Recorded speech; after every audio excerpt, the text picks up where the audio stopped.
Fala, meus amigos! Como é que vocês estão, gente? Tudo certo? Hoje a gente está com mais um Papo MS, trazendo um tema que eu tenho certeza que vocês têm muita curiosidade, que é financiamento bancário. Vamos dar oi para os nossos eternos convidados do Papo MS. Fala, senhor, bom demais? Fala, pessoal, tudo bem? Estamos aí mais uma vez. Lone. Fala, pessoal, tudo bem? Fala, Teuzão. Bom dia, meu povo, tudo bom? O papo de hoje vai ser incrível, hein? Papo muito bom sobre um assunto que a galera precisa entender melhor, né? Precisa entender. Precisa e quer, né? Precisa e quer. Recebe muita dúvida sobre isso aqui. Tem muito detalhe, né, cara, no meio do financiamento. Então, para começar aqui, eu vou trazer a pergunta mais óbvia de todas, mas é legal a gente entender desde o começo, tá? O que é financiamento bancário e por que ele é utilizado? Deixa essa pergunta aberta para vocês. Quem que me responde? Vem comigo então, que a gente... Sabedoria. Bom, o financiamento bancário, pessoal, nada mais é que uma forma de você conseguir angariar capital para comprar um bem que você não tem aquele capital todo. Então você consegue pegar esse dinheiro emprestado com o banco para você fazer a compra, no caso aqui a gente está falando de um imóvel, né? Então assim, às vezes você quer comprar um imóvel lá de 500 mil, a pessoa não tem 500 mil, então o financiamento bancário ele propicia a pessoa conseguir realizar o sonho dela de comprar um imóvel, né? Então o financiamento bancário é muito bom. Legal, legal. Alguém mais complementa? Não? Vamos passar a próxima pergunta, que eu tenho uma pergunta aqui que, sendo bem sincero, eu recebi ela da minha família. Eu estava conversando sobre financiamento e tudo mais, e falei assim, pergunta sobre isso, porque isso é muito interessante. Qualquer pessoa pode pegar um financiamento e como que é analisado quem consegue ou não consegue? Porque eu vejo direto muitas pessoas tentando pegar o financiamento e não conseguindo, e outras às vezes que teoricamente trabalham no mesmo lugar, fazem a mesma coisa, conseguem. O que muda para cada pessoa, né? É geral, é individual essa análise? Como que funciona? Deixa comigo. O que acontece? Quando a gente fala no financiamento imobiliário, né, ainda mais pelos grandes bancos que a gente trabalha, né, hoje o mais famoso é a Caixa, né, que o pessoal mais usa. A análise que o banco vai fazer é muito detalhada. Muito detalhada. Então, não é só renda, não é só perfil de crédito. É analisado toda a vida financeira dessa pessoa, né? Então, a primeira coisa que a gente pensa no financiamento imobiliário é que a pessoa tem que ter um nome limpo. Já começa por aí. Isso daí não pode estar no Serasa, né? Não pode ter nada de restrição. Sim, nada. Então, a gente parte do princípio que a pessoa tem um nome limpo e ela quer olhar um financiamento e ver se aprova. Como que funciona? O banco ele vai analisar a sua capacidade de crédito. Não é a sua renda, né? Não é o seu... Ele analisa a sua capacidade de pagamento. Então, às vezes, uma pessoa tem uma renda alta lá de 20, 30 mil e não consegue crédito. Por quê? Geralmente porque a capacidade de pagamento dela está muito reduzida. Então, o banco, todos os bancos, tais daí de praxe, trabalham com até 30% de comprometimento da sua renda. Né? Então, a gente sempre faz aquela conta básica. Se a pessoa ganha 3 mil reais, o banco ele entende na cabeça dele que ele pode pagar até R$1.000 de parcela de um financiamento. Né? Legal. E não é só o financiamento que ele analisa. Dívida de cartão de crédito, empréstimo. Né? Então, vamos supor que a pessoa tem mais um empréstimo de R$500. A capacidade de pagamento dela de 1.000 já caiu para R$500. Né? Então, não é todo mundo que consegue. Então, após o banco fazer essa análise de capacidade de pagamento, que aí ele vai para o próximo passo, né? Que é ver o quanto que liberaria. Que aí a gente trabalha com prazo, né? Tem aquela uma continha básica que a gente sempre faz também, que a idade da pessoa mais o tempo de financiamento não pode passar de 80 anos. Então, isso é interessante. Então, os bancos hoje trabalham com até 35 anos de financiamento, 420 meses. Então, a pessoa acima aí de 50 anos já começa a ter problemas no prazo do financiamento. Começa a ser reduzido. Entendi. E hoje, como que o prazo hoje, só pra gente deixar claro ali, o prazo ele vai girar em torno de 30 anos. De 30 a 35 anos. 35 é o máximo que alguém conseguiria fazer um financiamento hoje, né?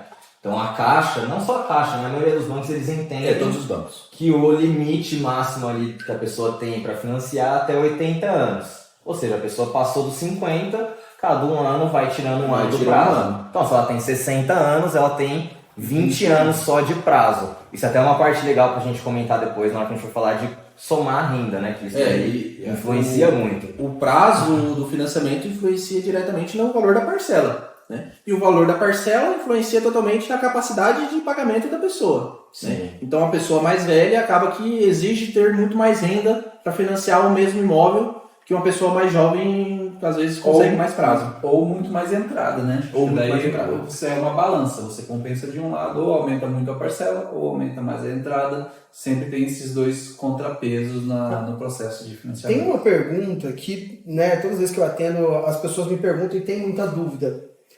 O que é rating e score? Né? Qual que é a diferença desses dois? Por que eles são muito falados? E por que às vezes as pessoas não conseguem crédito por um desses? Né? O que seria isso mais ou menos e como melhorar? Basicamente, rating e score. Score é a sua pontuação de crédito. É o que a gente já está acostumado. É igual a nota de escola, de 1 a 10. Se você está com 100 de score, você é um bom pagador. Você vai pagar suas contas em dias. Se você está com 5, você é um pagador médio. E talvez o banco não queira emprestar dinheiro para você por conta disso. Se você está com 3, com 300, é porque você é um pagador ruim. Provavelmente o banco não vai querer te emprestar dinheiro. Porque a moeda do banco é o dinheiro. Ele vai querer sempre receber. O rating é aquele relacionamento que você tem com o banco. Que você tem com as instituições bancárias. Porque às vezes você é um cara que recebe seu salário e você guarda dinheiro no colchão, ou não tem relacionamento nenhum com o banco, não tem nada, e esse rating, esse relacionamento com o banco acaba sendo afetado, né? Eu só me tiro uma dúvida quando você falou sobre banco, né? Então vocês indicam trabalhar com bancos que não sejam digitais, em questão de pagamento, crédito e etc., ou pelo menos fazer um relacionamento com um desses bancos, é isso? Sempre que você for contrair um financiamento, seja ele imobiliário, automotivo, crédito pessoal, o banco digital ele é muito mais limitado nessas questões de liberação de crédito do que um banco convencional. Entendi. Mas compensação, o banco convencional é um pouco mais burocrático, né? Às vezes o banco digital ele torna um pouco mais fácil, a gente pode dizer isso. Uma taxa bem mais elevada, mas ele vai facilitar mais? Não, porque o banco digital eu não conheço nenhum que tenha financiamento imobiliário, financiamento automotivo, financiamento. Eles liberam o seu crédito no cartão de crédito lá, tranquilo. Agora, você precisa financiar uma casa, esses bancos digitais hoje não tem essa linha de crédito aprovada ou legalizada deles. Vale ressaltar, pessoal, que a gente não está falando para vocês não terem conta digital. Sim. Mas quando a gente pensa em adquirir um imóvel, é interessante a gente construir um relacionamento num banco que proporcione essa linha de crédito, né? E lembrando que isso que a gente está falando aqui, financiamento imobiliário, relacionamento, é para aquela pessoa que está buscando um imóvel tá querendo comprar o imóvel da moradia dela, para ser a casa dela. E aí isso daí é uma coisa que tem que ser mais bem pensada. Porque o que a gente recebe muitas vezes é o cara acordou de manhã e falou, quero comprar uma casa hoje, e liga, mas aí o cara não pensou no score, não tem um rating, a renda dele está comprometida, ele, sabe, é uma série de fatores que aí a pessoa fala, poxa, os corretores não dão, não consigo. Você não consegue porque existe uma série de fatores, uma série de passos que a pessoa precisa se organizar para chegar nesse momento. E ter o relacionamento com o banco e ter relacionamento apenas com o banco digital, porque é mais prático, acaba prejudicando você na compra do seu imóvel. Entendi. Né? Quando você vai para um público investidor, a conta toda sempre muda, né? Legal. O cara vai buscar uma carta de crédito, vai fazer Isso, investimento aí direto, é diferente. diferente. É como no episódio 1 eu sempre falei bastante e falo sempre, foca no cliente. Você tem que entender muito bem o cliente. Às vezes a gente vai buscar informação com o cliente, conversar com ele. Me passa seus documentos, eu quero fazer uma análise de crédito. É para a gente entender tudo isso, porque às vezes o cara passa para a gente os dados dele, aprova uma parcela, como aconteceu comigo, uma cliente com R$ 4.500 de renda, aprovou para uma parcela de R$30, porque ela tinha um alto índice de comprometimento de renda. Aí agora a gente tem que fazer um trabalho para diminuir os empréstimos que ela tem, diminuir o cartão de crédito, para a gente fazer uma nova análise e liberar um valor maior. Eu converso com a maioria dos meus clientes, quando eu tenho algum amigo, algum cliente próximo decide comprar uma casa por financiamento imobiliário, eu sempre comento, cara, a primeira parte que a gente tem que resolver é isso. É resolver a parte financeira. Às vezes ela é mais importante quando o cara está começando a procurar o imóvel, ele não tem que procurar a casa. Isso filtra Ele melhor tem também. que ajustar a parte financeira dele. Porque é isso que vai causar a burocracia lá na frente. Você Às vai vezes enrolar a o procura. pessoal, sim, o pessoal fica assustado que o corretor só quer meus documentos.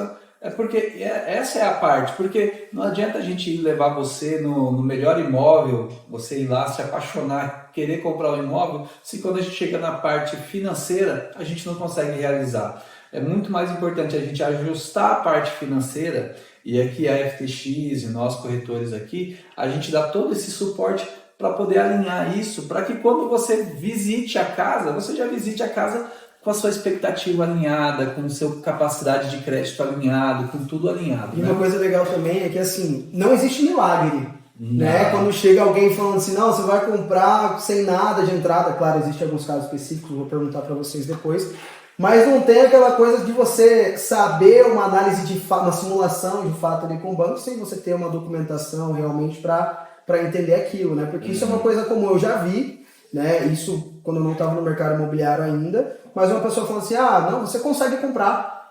Você fala, poxa, como que eu consigo comprar? Nem olharam minha documentação ainda, então às vezes você está lá na frente, sendo que você tem outras coisas antes para fazer, né? Mais importante pra Exatamente. fazer, né? Gente, uma dúvida muito legal, tá? E é muito importante também, porque eu acho que é uma das documentações mais importantes, que é a comprovação de renda. Comprovação de renda, cada um tem a sua, né? Teoricamente, você tem gente que tem olerite, outro prolabore, tem CLT ali com a carteira assinada. Como que funciona essa comprovação de renda para cada caso? Cara, eu posso até dar um exemplo aqui, porque eu tive um cliente, né, há pouco tempo atrás, que eu tive um problema relacionado com isso, né? Inclusive atendemos juntos. Inclusive atendemos juntos. Então até é legal de falar essa parte que o Lani falou também, para não frustrar, né, cara? Então a gente tem que verificar essa parte financeira para não acontecer a frustração do cliente que está procurando um imóvel também, não é do corretor. Que aí quando o cara se frustra, quando ele está procurando, aí ele já Desiste, já não quer mais, o aí- sonho passou, viu que é muita burocracia, viu que fica tudo muito chato. Mas hoje, quando a gente precisa de entregar os documentos para o banco, se a pessoa ela trabalha com registrado, normal, tranquilo, a pessoa vai apresentar o olerite lá, não tem problema. Esse é o melhor dos mundos. Esse é o melhor dos mundos que a gente fala. Quando a pessoa trabalha num trabalho ali CLT, que ela tem um olerite a apresentar, para a caixa, para os bancos, isso é perfeito. Agora, quando a gente traz para o mundo do empresário, para o cara que tem um MEI, aí as coisas ficam um pouco diferentes, né? Então, por exemplo, eu tive um cliente, Andrés, lá cerca de 3 semanas atrás, que a gente estava tentando aprovar um financiamento dele, ele tem uma renda super legal, mas ele não conseguiu a aprovação de crédito. Por quê? Ele tem um MEI, ele recebe um salário muito bom pelo MEI, porém ele não faz a declaração desse MEI no imposto de renda de pessoa física dele. Ele faz a declaração do MEI, normal, ele paga o imposto do MEI, faz o DANS MEI lá, tudo certinho, mas esse MEI não consta na pessoa física dele. Ou seja, quando o banco olha, pega a pessoa para olhar, para analisar a vida financeira do cara, ele não está vendo aquela renda. Não tá É como se ela não existisse, né? Para o banco é como se aquela renda não existisse. O banco, a análise vai sempre analisar principalmente quando ele não tem o relacionamento com o banco vai analisar principalmente aquela parte lá que é de rendimentos tributáveis. Esse MEI ele deveria estar declarado no imposto de renda da pessoa física como rendimentos tributáveis, que aí ele ia pagar imposto sobre aquele rendimento. Crédito está sempre aliado ao imposto, gente. E é legal que no MEI tem Isso é uma importante. taxinha que você tem que pagar no Mas mês, aí- e às vezes as pessoas se confundem, Não, achando que isso é o imposto. Não. Né? Isso é mais uma não garantia, imposto. né? Isso é a tarifa do MEI, né? Que te garante lá o INSS, essas toda uma coisas do isenção MEI. Né? Porque a renda, o MEI nada mais é que aquele volume todo que você tem lá são 80 mil por ano. 80 e poucos mil hoje em dia. Aquilo lá é sobre a movimentação bruta que você faz. Então aquilo não é o que você está tendo de lucro exatamente. E o financiamento é em cima do que você ganha líquido, não do que você ganha bruto. No movimento de um CNPJ, no caso. Que o MEI seria tipo um CNPJ, né? Legal.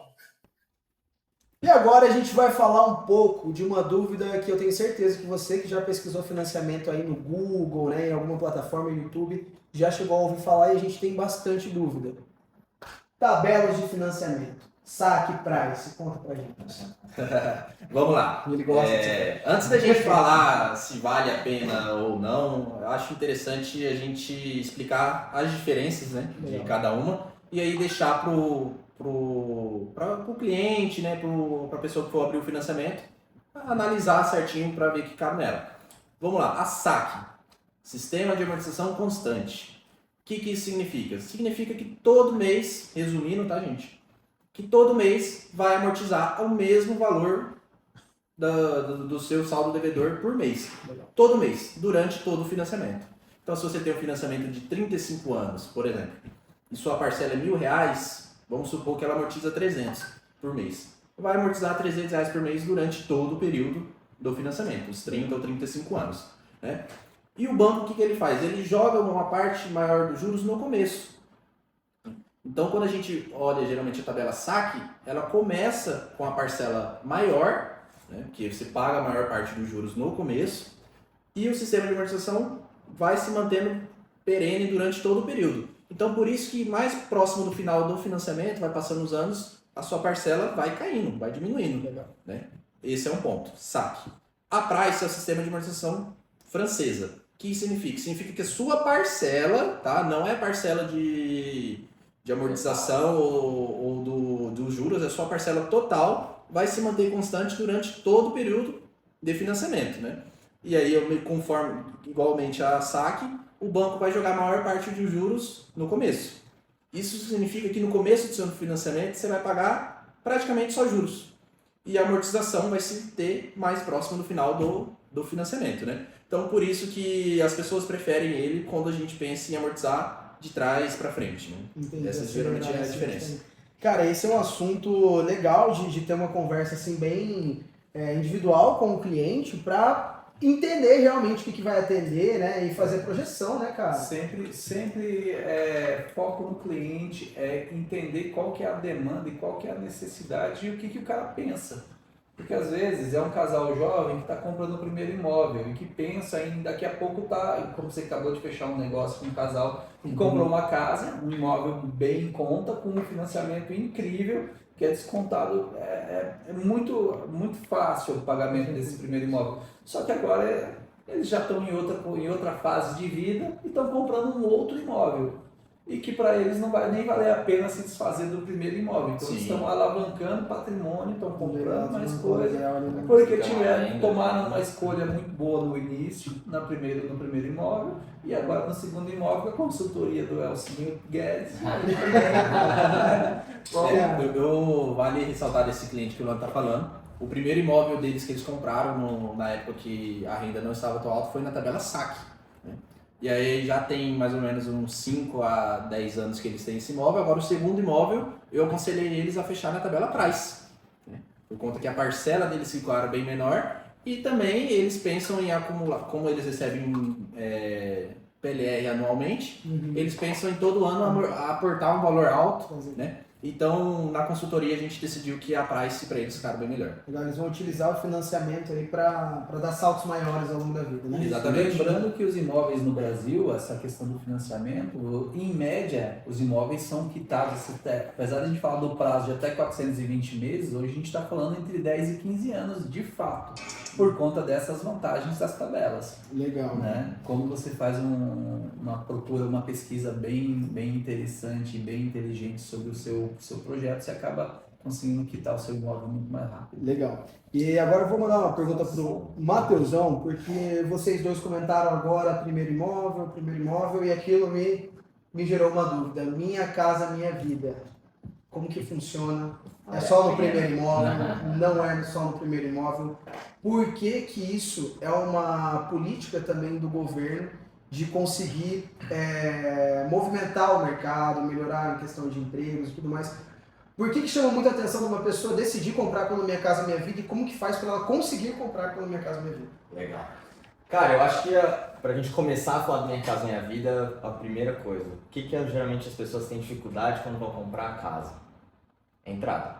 Legal. Dificilmente a pessoa ela tem entrada, às vezes falta alguma coisinha ali para ela complementar, às vezes ela tem uma renda mais baixa. Então, qual que é a ideia do Minha Casa Minha Vida? É um programa do governo, né, para facilitar pessoas até R$ 8.000, com renda até R$ 8.000, de comprar o seu primeiro imóvel, tá? Então aqui já tem duas características principais do Minha Casa Minha Vida. Renda de até 8.000 e tem que ser o primeiro imóvel, né? Para você conseguir os subsídios, né? Exatamente. Matheus, o que eu ganho com isso? O que o Minha Casa Minha Vida oferece? Bom, hoje a gente tem uma taxa de juros a mercado, quando a gente fala de financiamento imobiliário, de 12%, 11%, mais ou menos isso. Quando a gente traz esse assunto para o Minha Casa Minha Vida, a gente está trabalhando com imóveis até 350 mil e a gente tem uma taxa ali que começa em 4%.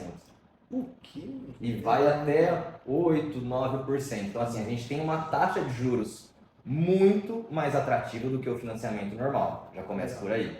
Segundo fator interessante do Minha Casa Minha Vida, a questão do subsídio. Então, como eu falei lá no começo, às vezes a pessoa vai comprar um imóvel, ela não tem a entrada, não tem uma parte da entrada, né? Então, Minha Casa Minha Vida, ele vai ajudar nessa parte do subsídio também, tá? Então, ele vai nessas duas questões, subsídio e taxa de juros. Mas lembrando que não são todas as pessoas que conseguem.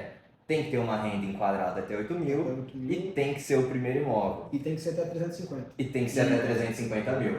E lembrando também que dentro dessas rendas, pessoal, tem algumas subdivisões ali também, tem algumas faixas. Então, assim, a renda mais baixa, ela tem uma taxa de juros mais baixa. Ali o cara que está ganhando 7, 7,5 vai ter uma taxa um pouco mais elevada. Mas ele não perde subsídio, ele ainda tem subsídio, ainda tem taxa legal comparada ao mercado. Então é um programa sensacional para compra do primeiro imóvel. Lembrando que o pessoal que pergunta de onde que vem essa taxa? Essa taxa é subsidiada pelo governo, tá, gente? Não aparece não só por conta da renda e tudo. É uma taxa que o banco mantém a mesma taxa de financiamento. A diferença dessa taxa para você ser menor, o banco está subsidiando ela, né, para o cliente. Exatamente. Legal, gente. Agora eu queria fazer uma pergunta para vocês sobre a pessoa que quer financiar, mas ela não se enquadra nesses quesitos. Porque se a pessoa ganha R$10.000, ela já ganhou, além do que o Minha Casa Minha Vida, ou ela quer comprar uma casa de 500, 600, Às vezes segundo imóvel. né? 380 mil a pessoa quer comprar, ela já não se enquadra no Minha Casa Minha Vida. Como que funciona daí? Tem algum outro programa? Como que é? Bom, gente, aí entra no nosso financiamento imobiliário convencional, Comum. né? A gente vai para os preços de mercado e é sempre muito importante o seu relacionamento com o banco, né? Para a gente poder buscar, às vezes, junto ao seu banco, que é o banco que você mais trabalha, uma taxa mais interessante e pesquisar tudo isso, as questões de mercado que você está procurando. Não tem muito. Não tem muito. Muito individual da pessoa como. Então quer dizer que se eu tenho um banco, boto a minha conta salário lá, tenho seguro lá também, contrato de seguro para minha casa e tudo mais. Tudo isso vai contar. Sim. Isso eu posso reduzir aquela taxa de juros que você falou de 11 Que você pode, em alguns casos, você pode chegar muito perto de uma taxa de Minha Casa Minha Vida dessas faixas mais altas, né? Tudo vai depender. Todo relacionamento o que move, né, cara? Você tá lá, o banco quer. O negócio do banco é emprestar dinheiro. Se você tá lá, se ele vê que você ganha bem, ele vê que você tá lá dentro, que você tem produto do banco, que o seu dinheiro você movimenta lá dentro. Você tá com score alto, o seu rating tá bom, você ganha. Qual que é o risco que o banco corre de te emprestar dinheiro? É muito pouco. É só o risco bom, né? Porque daí, nesse caso, pensando do lado do banco, quando a pessoa traz a parcela, a probabilidade que ela pague, mesmo com juros, é gigantesca. Sim. Porque ele já tem um histórico ali. Ela tem tudo. Pergunta polêmica agora. Polêmica não, né? Porque a gente já sabe a resposta, mas eu quero escutar de vocês. Financiamento ou aluguel? É uma pergunta que eu vi até que fica aquele silêncio, porque mais uma vez a gente vai cair na individualidade de cada um, obviamente, mas eu tenho a opção de comprar um imóvel financiado e tenho a opção de alugar. O que eu prefiro? O que é melhor para mim? Você sempre depende qual que é a tua realidade. Antes de você começar a falar, Luana, eu quero deixar o pessoal aí que tá assistindo o vídeo. Se você paga aluguel, você está pagando a parcela de financiamento de outra pessoa. Sim, isso é um fato. Agora, qual que é o teu propósito pagando esse aluguel? A gente vê muitos vídeos do pessoal falando, não, porque se você investir 300 mil, 400 mil, você tem esses 300, 400 mil hoje investidos para pagar o teu aluguel? Se você tem, ok. Pode ser que faça sentido. Pode ser que faça sentido, mas a maioria não tem esse recurso. E aí você está lá, trabalhando, ganhando seus R$4.000, R$4.500 por mês, pagando R$1.500 de aluguel e pagando a parcela de outra pessoa. Isso talvez não seja tão legal, porque o aluguel é eterno, o financiamento acaba, a gente falou, em 420 meses, tem 360 ou até menos, né? Isso aí acaba em um momento. Se a gente for trazer para o âmbito geral, na maioria dos casos é E muito difícil o aluguel valer. E hoje que a gente está aí vivendo essa baixa da Selic, que a gente está tendo tudo isso daí, você pega segundo dados a gente consegue entender que a pessoa que paga o aluguel, ela compromete cerca de 31% da renda total. E se ela fosse fazer um financiamento do mesmo imóvel, da mesma forma, ela ia estar comprometendo mais ou menos isso, você fazendo aquela conta básica de 20% de entrada, 80% de financiamento, ia estar comprometendo 27%. E a gente vê um cenário de queda de juros. Então esse cenário vai continuar diminuindo para o financiamento, né? E sempre vale ressaltar aquilo que a gente falou.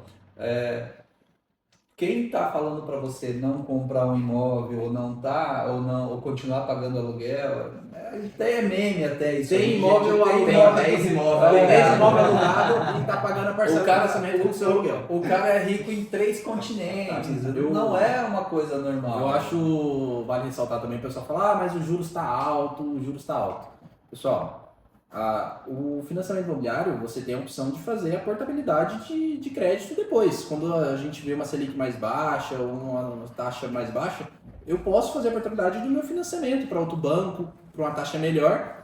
E esse imóvel que eu financiei continua o mesmo valor que há 2, 3 anos atrás. Eu estou fazendo só a portabilidade de crédito. Agora, se eu for comprar um imóvel daqui 2 anos, ele já vai estar muito mais caro. E uma coisa que a gente tem que deixar aqui, acho que todo mundo tem ciência disso, mas é difícil as pessoas colocarem na ponta do lápis. O aluguel reajusta todo ano para cima. Todo ano vai reajustar para cima. Exatamente. E como eu já falei aqui, ou a tabela é fixa durante todo o período, ou ela começa mais alta e vai diminuindo. Justamente. Então, Então só por aí eu acho que já é um ponto que daqui 15 anos você vai estar pagando ainda 1/3 do seu salário de aluguel ou mais, enquanto o seu financiamento seria os seus R$1.500 se você tivesse financiado. Já não vai representar mais os 30%. Já não vai representar. E no fim desses 15 anos você vai ter um bem para você. Você pode fazer o que você quiser. Você pode fazer uma locação, você pode fazer uma venda, você faz o que você quiser que o bem é seu. Você morando 15 anos de aluguel, você vai ter pago 15 anos de aluguel. Acabou, abraço pro proprietário, abraço pro inquilino.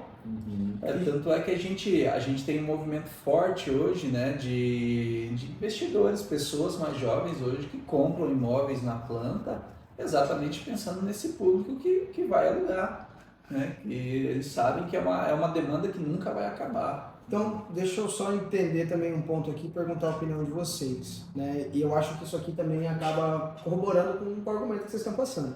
A gente tem o Banco Central, né, as reuniões do Copom, fazendo projeção da Selic cada vez baixando. Só que quando a Selic baixa, a gente tem maior facilidade ao crédito, ou seja, tem mais pessoas comprando. Se tem mais pessoas comprando, a gente vai cair na oferta e demanda. Então o imóvel vai ficar mais caro.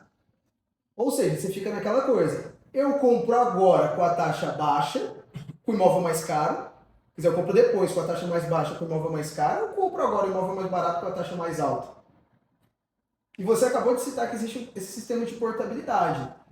Então, em resumo, vocês acham que um dos melhores momentos para a gente comprar um imóvel financiado aqui no Brasil ainda é esse ano? Assim, sem querer acelerar algum processo de venda, etc., mas porque a gente tem a projeção de queda, tem a possibilidade de portabilidade, a gente sabe que o imóvel vai ficar mais caro nos próximos 2 anos. Então vocês recomendariam um financiamento agora? Né? Eu queria saber essa opinião particular de cada um de vocês. Vou explicar um pouquinho pra gente. Olha, eu não acho que agora é o melhor momento. Eu acho que o melhor momento foi ano passado. Hoje a gente está vivendo o segundo melhor momento. Então, não tem como deixar essa oportunidade passar. Entendi. Legal. E no ano que vem o melhor momento vai ter sido esse ano. Exatamente. Imóvel sempre compra agora, a hora que você tiver a oportunidade. Se foi o ano passado, você deixou de comprar, você perdeu uma oportunidade. Se você tem a oportunidade de comprar agora, a sua oportunidade é agora. Não deixa passar, porque cada vez mais a gente vai sofrer a escassez de espaço, a cidade vai ficando maior, vai crescendo para os lados, você vai ficando mais longe do centro, você vai ter no centro as regiões mais valorizadas. Então, tudo isso entra na matemática que compõe o preço do imóvel e acaba compondo a sua parcela no final. Bom, meus queridos, vamos chegando ao final de mais um Papo MS. É um podcast que quer trazer para vocês curiosidades do mercado imobiliário, curiosidades do empreendedorismo. E agora, como do último, a gente vai fazer um ponto cada um aqui falando uma dica, né? Uma dica, algum conselho para vocês. E eu vou começar, beleza? Depois passar para o Elcio, para o Matheus. A minha dica principal para vocês quando a gente analisa tudo isso que a gente acabou de falar agora há pouquinho, sobre taxa de juros, o que eu recomendo para você que pensa em fazer um financiamento e tem essa capacidade agora, faz o financiamento, aproveita essa taxa de juros que ela ainda não está nem próximo do que vai ser no futuro, mas aproveita o preço do imóvel enquanto ele não é transpassado ali no valor de venda de fato. Aproveita esse time. Quando a taxa de juros diminuir, você faz a portabilidade do teu financiamento, consegue ainda ter comprado num preço mais baixo e lá na frente, se você quiser alugar o teu imóvel, por exemplo, todo esse aumento vai ser transpassado no valor do apartamento ou da casa que você comprou. Então você consegue fazer uma jogada de número ali com o banco e tudo mais, que faz sentido você não alugar um imóvel, né? Claro, vai depender muito da tua realidade no momento, mas você comprar faz muito mais sentido, na minha opinião. Elcio, manda pra gente. A dica que eu deixo aí pro pessoal que está assistindo é cuide da sua renda. A gente vê muito casos, que nem eu atendi junto com o Matheus, de pessoas que têm a renda, movimenta, aguenta pagar, mas não consegue. O banco não vê, aquela renda não existe para o banco. Então a dica que eu dou é cuide de sua renda, declara o imposto lá bonitinho, certinho, paga lá o seu imposto, né? Tem que pagar, tem que pagar. Paga lá, cuida de sua renda que vai dar tudo certo. Gente, o que eu tenho para falar para vocês quando o corretor, se estiver procurando, o cara pedir a documentação, pedir para a gente fazer essa análise de crédito, falar com vocês, vamos encaminhar a documentação, sabe, a gente não está querendo, a gente está querendo proporcionar o melhor negócio para você, a gente está querendo proporcionar que você não tenha uma experiência frustrada, que você não vá procurar um imóvel de R$1 milhão e sua capacidade de compra seja outra, ou se você quer um imóvel de R$1 milhão, a gente conseguir conduzir você para realizar esse sonho. O que eu acho que vocês deveriam fazer é deixar tudo organizado para quando você for procurar, daqui minha documentação, vamos fazer uma análise de crédito e daqui nós vamos seguir para a realização do seu sonho. Legal. Você, Matheusão? Bom, se eu pudesse dar uma dica para você que está vendo esse vídeo até o final pode. aqui, e eu posso dar essa dica que chegou o meu momento. Pessoal, antecipe o seu crédito. Então, o que é isso? Se você pretende comprar um imóvel no fim do ano, no começo do ano que vem, se você ainda tem tempo para fazer isso, começa a abrir a sua conta no banco que você tem mais proximidade, no banco que você julga ser melhor. Começa a contratar um seguro, fazer uma movimentação bancária por lá, fazer pagamentos por essa conta, colocar alguma coisa em débito automático, porque isso que você está fazendo agora, de se preparar para o financiamento, é o que vai fazer com que ele dê certo na hora que você for comprar. Legal, legal. E, gente, é assim que a gente encerra mais um Papo MS. Ainda falta coisa, porque todo mundo vai falar aqui as suas redes sociais, mais uma vez, para vocês lembrarem de seguirem a gente. Lembrando, tá? Curta o vídeo, comenta, compartilha, clica aqui no sininho para apitar quando chegar mais informação. Esse podcast aqui é principalmente para vocês, tá? Me sigam lá nas redes sociais, andreg.macedo. Posto muita coisa sobre imóveis e um pouquinho mais da minha rotina. É isso aí, né, pessoal? Segue lá, @Guedes_El, posto lá um pouco minha rotina no mercado imobiliário, venda, um pouco minha rotina com a minha filha, com a minha mulher lá tomando um vinho. Negócio, Comer um queijinho. Segue lá pra você acompanhar. Valeu. Bom, pessoal, o meu Insta é Lone_Corretor. Valeu por estarem com a gente até agora. E eu queria ressaltar uma coisa, hoje vocês estão vendo uma coisa diferente na mesa. A gente está aqui com 2 prêmios aqui da Joy, né? Essa última semana aí a gente foi a imobiliária bicampeã, né, dos últimos empreendimentos. A gente hoje falou de financiamento, mas no último a gente falou sobre lançamentos. Ô, produção, dá esse outro prêmio aí, ó. A gente ganhou mais um prêmio aqui agora com o pessoal da Plaenge, né? Então a gente está aqui Esses são só alguns. Esse aqui foi só dessa semana. Só dessa semana. Esse aqui, tá, pessoal? Que a gente, para vocês verem quanto a gente leva a sério o nosso trabalho, o quanto a gente foca, o quanto a gente é disciplinado, para a gente poder levar para você, cliente, para você, espectador, para quem está ouvindo a gente, a melhor informação para você poder tomar a melhor decisão dentro disso. Isso aqui foram várias pessoas que a gente fez essa consultoria para a gente fechar aqui, foram 30, 40 vendas. A gente deve ter falado com mais de 200 pessoas, feito consultoria, explicado sobre o mercado imobiliário, sobre as tendências, sobre as possibilidades, e a gente ganhou porque realmente a gente está se posicionando de uma maneira muito séria para levar para vocês um conteúdo muito correto, levar informações muito retas para a gente poder construir um resultado diferente, tá? Segue lá, Lone_Corretor. Uma finalização incrível dessa, né? A apresentação dos nossos prêmios. Nem tava no script. Mas eu não lembro.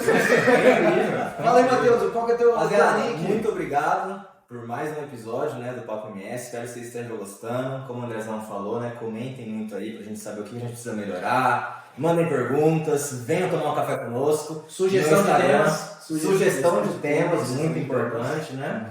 E o meu Instagram lá, sigam lá, pessoal. Falo muito sobre o mercado imobiliário, do meu dia a dia também. Mates e Souza. E, gente, só mais um ponto. Aqui, só nesses 3 troféus, né, como o Lone falou, tem mais de 40 vendas e isso é resultado ali também da FTX, né, a nossa parceira aqui no negócio, outros corretores também que participaram disso tudo e, com certeza, trabalhando com a gente, vocês vão ter o melhor atendimento e as melhores oportunidades no mercado imobiliário. Fechou? Show? Até semana que vem, gente. Valeu. Tchau.